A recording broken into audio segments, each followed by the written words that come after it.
The Lord be with you. A reading from the Holy Gospel according to John. May the Spirit of the risen Christ be in our minds and in our hearts, that the wisdom of the gospel may penetrate the depths of our life. The sisters of Lazarus sent word to Jesus, saying, "Master, the one you love is ill." When Jesus heard this, he said, "This illness is not to end in death, but is for the glory of God, that the Son of God may be glorified through it." Now Jesus loved Martha and her sister and Lazarus. So when he heard that he was ill, he remained for 2 days in the place where he was. Then after this he said to his disciples, "Let us go back to Judea." When Jesus arrived, he found that Lazarus had already been in the tomb for 4 days. When Martha heard that Jesus was coming, she went to meet him, but Mary sat at home. Martha said to Jesus, "Lord, if you had been here, my brother would not have died. But even now I know that whatever you ask of God, God will give you." Jesus said to her, "Your brother will rise." Martha said, "I know he will rise in the resurrection on the last day." Jesus told her, "I am the resurrection and the life. Whoever believes in me, even if he dies, will live. And everyone who lives and believes in me will never die. Do you believe this?" She said to him, "Yes, Lord. I have come to believe that you are the Christ, the Son of God, the one who is coming into the world." He became perturbed and deeply troubled, and he said, "Where have you laid him?" They said to him, "Sir, come and see." And Jesus wept. So the Jewish people said, "See how he loved him." But some of them said, "Could not the one who opened the eyes of the blind man have done something so that this man would not have died?" So Jesus, perturbed again, came to the tomb. It was a cave, and a stone lay across it. Jesus said, "Take away the stone." Martha, the dead man's sister, said to him, "Lord, by now there will be a stench. He has been dead for 4 days." Jesus said to her, "Did I not tell you that if you believe, you will see the glory of God?" So they took away the stone. And Jesus raised his eyes and said, "Father, I thank you for hearing me. I know that you always hear me, but because of the crowd here, I have said this, that they may believe that you sent me." And when he had said this, he cried out in a loud voice, "Lazarus, come out." The dead man came out, tied hand and foot with burial bands, and his face was wrapped in a cloth. So Jesus said to them, "Untie him and let him go." Now many of the Jews who had come to Mary to console her and seen what he had done began to believe in him. The Gospel of the Lord.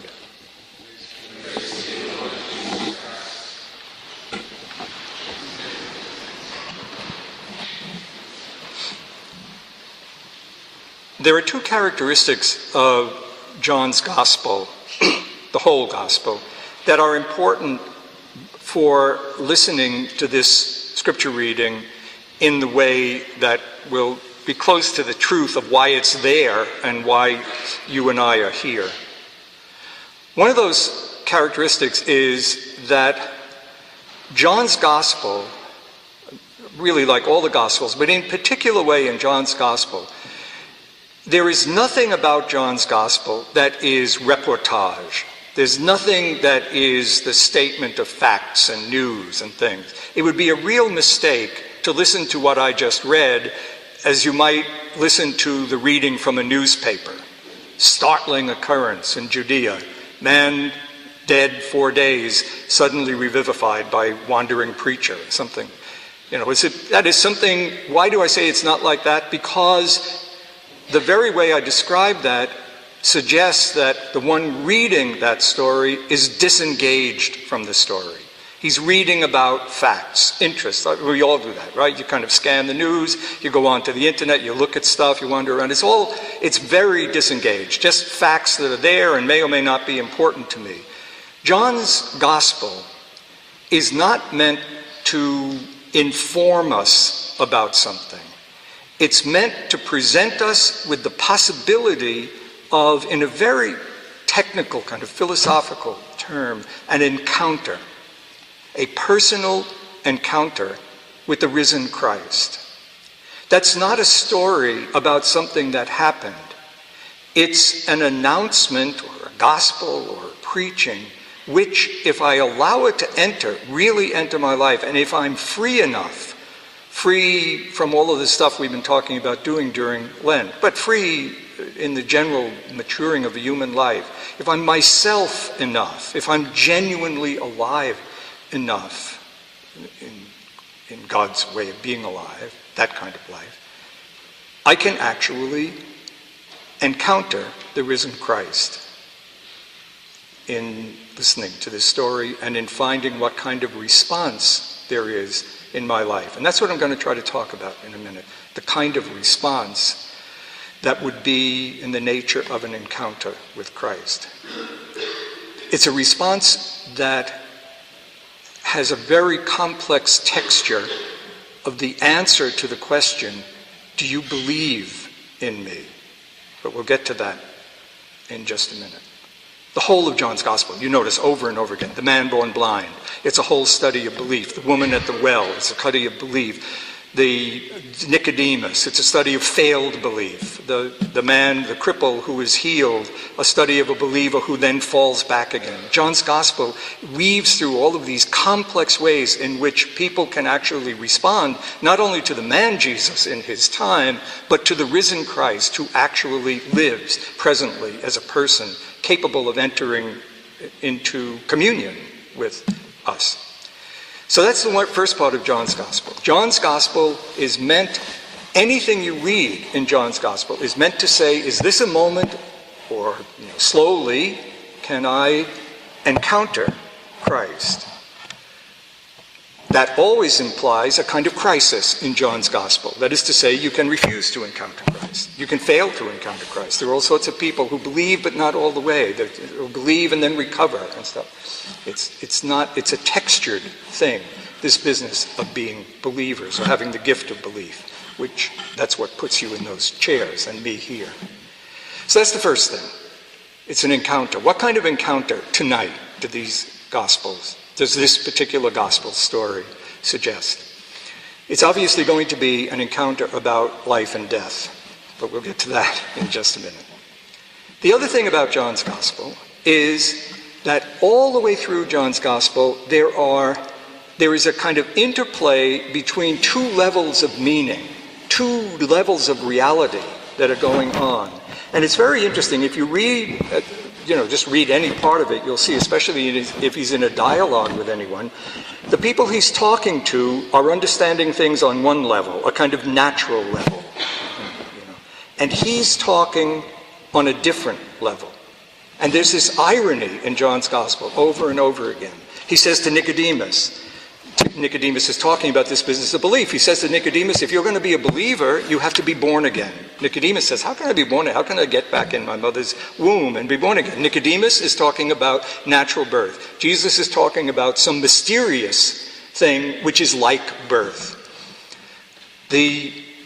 Actually, 2 weeks ago, whenever it was, when Father Daniel was preaching here and he talked about the man born blind, it was really powerful. He made this point really well, better in fact than I'm making it at the moment. And that is, he talked about the man. It isn't just that he got his sight back. That doesn't interest John.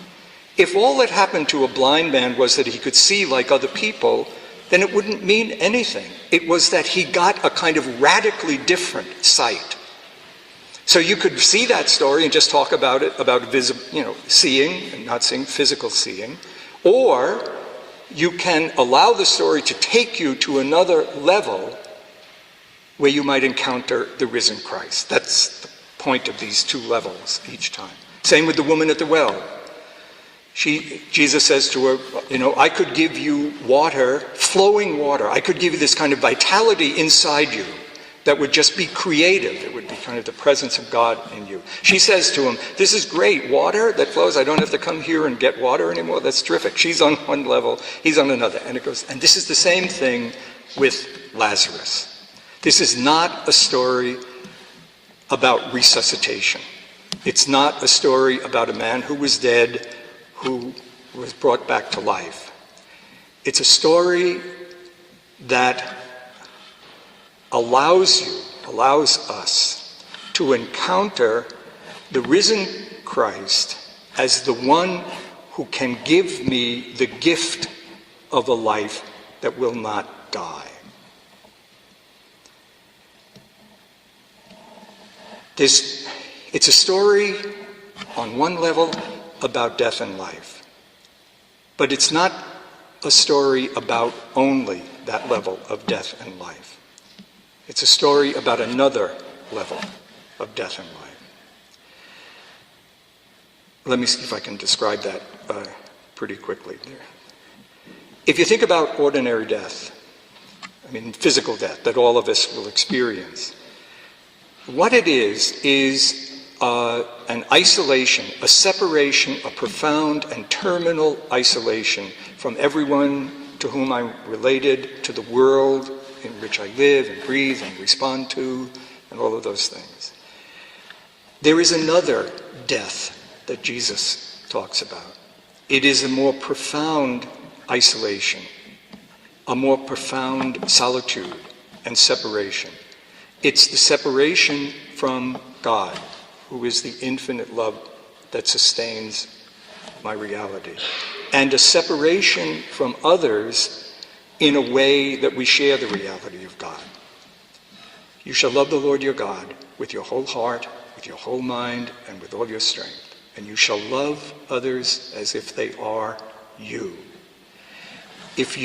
When I do not achieve that kind of double communion, I die the second death. But obviously, even when I describe that classic phrase, I think if you think for a minute, you realize I can't do that on my own. I can live a human life and I can establish human relationships, and they're important and real and genuine. I cannot love God with my whole heart and soul, nor can I love you. I can't love the opening prayer was great. I don't know if you noticed it. It said, change our selfishness into self-giving. I can't on my own do that, because it is the way God is, and I can't make myself God. But I can receive a gift to do that. And what John's Gospel is presenting here is that the risen Christ is the one who can give me that gift. All through Lent, we've been trying to move deeper into the meaning of all the parts of our life. Right? We've said this a lot of times, but I'll just very quickly. The things I possess, my money, my talent, my food, my times, my body, all of those things, through entering through mercy into them, through almsgiving, I begin to discover a deeper meaning of them, a deeper meaning of me, as, them being part of me. Through my dreams and my needs and my hopes and my urges and all of those things, I can either live them superficially, automatically satisfying them, or in fasting, or that kind. I can liberate myself to begin to move deeper into what do they mean? What do my needs mean? What do my desires mean? Who am I who has these longings and dreams? And in the whole of myself, I can stand before God. I can change, I can open my mind, the way I think, the way I feel about the world, to the presence of God, and move from the level, relatively superficial and selfish, that I usually see those things, into another level. It's me at that level that can receive the gift of the second life, if you would. The gift that is the life of Christ. Basically, I think the thing in all human beings that makes it difficult to accept that gift is fear, a kind of anxiety, an anxiety that is present. It's not just some people are more nervous than others. It's a deep and profound anxiety that has to do ultimately, not that we can talk about all this here, with death, with the confrontation with death. And the reason I'm selfish, the reason I cling to things, the reason I fear other people, at the root of it, if you go down, there is this anxiety. It's very interesting. In the Eucharist, right after we say the Our Father, the priest adds that prayer, remember it? Free us from sin and protect us from anxiety. Pretty interesting, you know? Why is that so solemnly put there? I think that's because this is the question. Okay, so we come back to tonight, to this reading, to this Eucharist. Because in the Eucharist, the same Christ who stood in front of Martha and said, I am the resurrection, I am the life, do you believe it? Stands for you, in front of you and me. And especially when you come to receive him. Do you believe? That is to say, do you trust me? Will you enter into the fear that underlies all of these things and live at a level where you trust that I can give you the gift of this life that will never die? No simple thing, you know? No easy thing. As complex as all human life. But the question that we live with when we try to live the gift of faith.